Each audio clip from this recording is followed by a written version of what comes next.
Last week I was sitting in bed with my girlfriend and I got up to go and get a snack and I heard a scream coming from her room.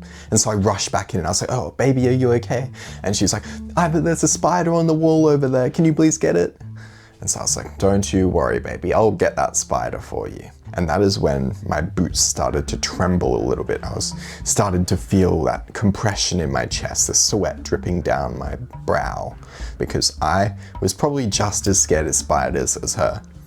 And so she said to me, "Ivor, it's okay, just go and grab my dad, he'll get it for you."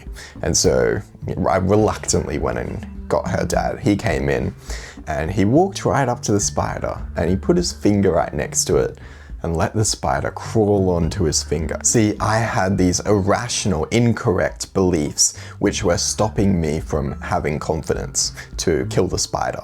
And similarly, I used to, and I still do a little bit in my social life, have these incorrect beliefs which stop me from being truly confident. And the way that we change these beliefs, these incorrect beliefs, is with evidence. And not just one piece of evidence, lots and lots of pieces many, many times. Because changes in beliefs are never sudden, it's impossible. They're always gradual. So that is the first of two ways to improve your confidence, become that confident social wizard. And you need to do both of these ways. Most people, it seems to me, only do one. They never do both. So let me explain more about these incorrect beliefs. In grade 11, I delivered a speech in our English class. Everyone was giving a speech and we had to do a social issue of some kind. And so people picked, crime, drugs, homelessness, and me being the excellent, smart person that I was, I decided to go ahead and pick teenage pregnancy. No one else in the class did it. And so I got up in front of the stage, about to deliver my very interesting, not humorous at all, very serious topic. And I look around the room and there's someone sitting right in front of me, literally just like covering their face because they cannot stop laughing. And a limiting belief that arose for me in that moment, an incorrect belief, was that that person was laughing at me. Was that correct? Absolutely not. They were laughing at the teenage pregnancy thing behind me. Who wouldn't laugh at that? It's pretty funny. There was no evidence for this belief that they were laughing at me. And so all I had to do to remove that belief was realize that there was no evidence and think of alternative explanations. So think, well, okay, maybe they're not laughing at me. Maybe they're laughing at the screen behind me. So doing this as in the moment, as I'm standing up there, realizing that, thinking of alternative options and seeing that there is no evidence, that would have helped me. Also, when I'm not there, just afterwards, I could have also thought about it, because it's not just in the moment that you improve your confidence through changing these beliefs just at home, through reflection. So you're thinking of evidence to disprove the incorrect belief, and you're thinking of alternative explanations. Okay, but how do you get that evidence? Well, you already have a lot of evidence because there are three categories of limiting beliefs. There's limiting beliefs about what other people are thinking. So that person is judging me. That's an incorrect belief. They're probably not judging me. It might be about ourselves. It might be to do with our identity. So you're acting in line with your identity, but your identity is holding you back because you're attaching it to yourself from 2 years ago, who is much less confident. So you're acting like that when you really don't need to be. And that's just one example of a limiting belief about ourselves. It may also be like, I can never become confident, or I'm not that likable, people don't like me that much. It can also be about just facts in general and just the way stuff is, or about confidence. For example, confident people are arrogant. A lot of people subconsciously believe this. These are not conscious beliefs, these are very subconscious and deep. You may also believe that if someone doesn't like me, then that means that I'm worse as a person. Again, very subconscious beliefs. These are all incorrect, and we have very clear evidence already that these are not correct. We have so many people that we know in our lives who are quite confident, who are not arrogant and annoying to talk to. And so all we have to do, we just have to sit down and reflect and think about all these alternative possibilities. And every time we feel a little bit unconfident, whether that's in the moment or when we're scared of doing something in the future, we just take a minute to reflect on how we have all this evidence that that is not actually true. How do you get to these limiting beliefs? How do you find out that they exist? When you feel any kind of fear, you ask yourself, why are you feeling this fear? And then you go, why? You just keep asking yourself why until you get to these beliefs. You will get to them. Maybe though you don't have evidence. If you don't have evidence, you need to act. Acting is always going to help. Even if you're scared, just doing stuff is always going to make you more confident. If you're scared to say something in conversation because you don't know how it's going to go, well, you could think about all this limiting belief stuff, or you could just say it, see how it goes, watch the people's reactions, see that they liked that you said it and the conversation is going well, and then observe how, hey, there was no reason to be scared, that was a good thing to say. And then in the future, you'll be less scared.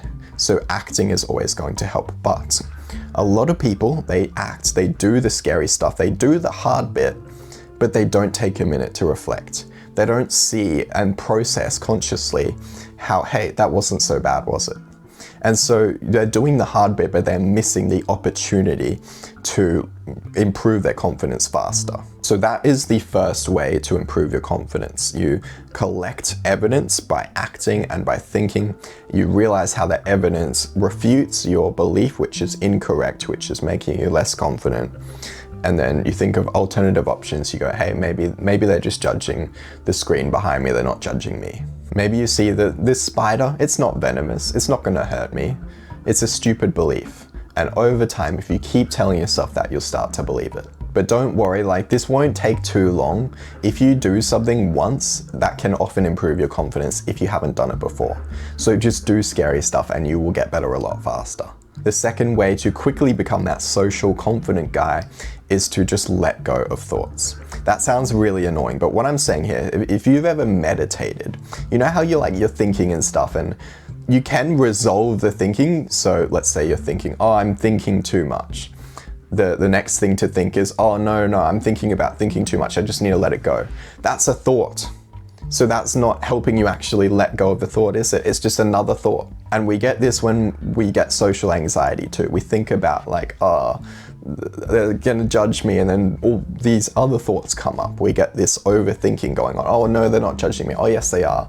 No, that's stupid. Sometimes it's just better to let go of the thoughts.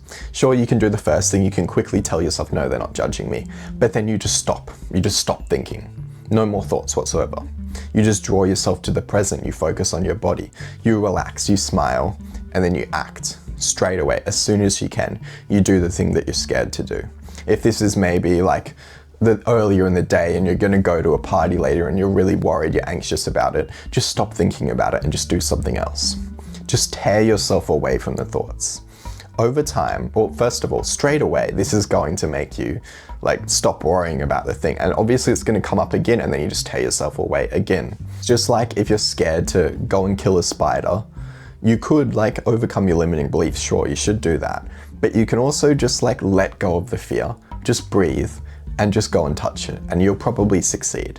There's no need to always think stuff through. You just let go of the thoughts and just do it. And maybe if you're, for some reason, that you have to kill a spider in a few hours, whatever.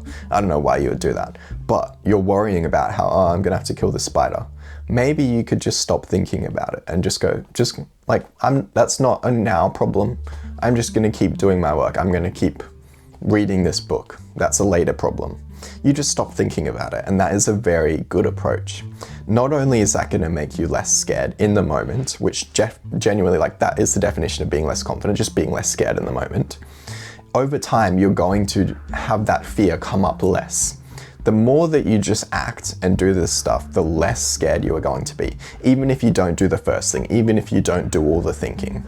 Just acting is going to make you confident if you do it enough times. If you do anything enough times, it is not going to be scary, no matter how scared you were to begin with. And the more that you do this stuff, you are building the muscle of being able to do scary stuff and just letting go of fear. So even if you now are doing something new which you've never done before, you're going to have a much higher chance of doing it and doing it without too much fear, because you are really, really good at letting go of fear, irrational fear.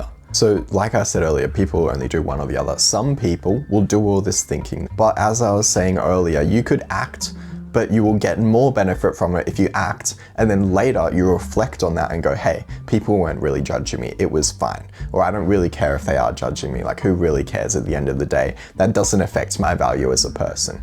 Doing that internal reflection afterwards is going to make you confident a lot faster than just doing the hard bit of acting. So please combine them. And please don't not act and just do that thinking. You need to pair it with acting.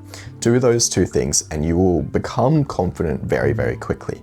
You will have some increases in confidence instantly because you'll do stuff which you've never done before, which has scared you, and then you'll go, oh wow, like that was okay, that wasn't too bad, like I can do that. That'll improve your confidence. You'll be able to do even more scary stuff. It's a positive feedback loop. And because all these limiting beliefs and incorrect beliefs are attached, when you remove one, you make it easier to remove the others. So all that stuff I said about acting, you probably have something in your mind right now which you are scared to do. You can probably do it right now. If you can't do it right now, there is something which you can do right now to practice. You can yell, you can go like banana kind of loud, and you can see how, hey, it's not scary. Like you'll probably get a little bit scared doing that, just for no reason, irrational beliefs, and you can practice just thinking about it. Or you can think about a time you were scared and you can go through those limiting beliefs that come up and you can think about, hey, that's not correct. There's all this other evidence for these other things which are much better. They're not judging me. So you can do that right now while your motivation is high. I recommend that you do that right now. Otherwise, if you just watch this video and do nothing, it will have gone to waste. So I hope this video helped. Subscribe and have an amazing day.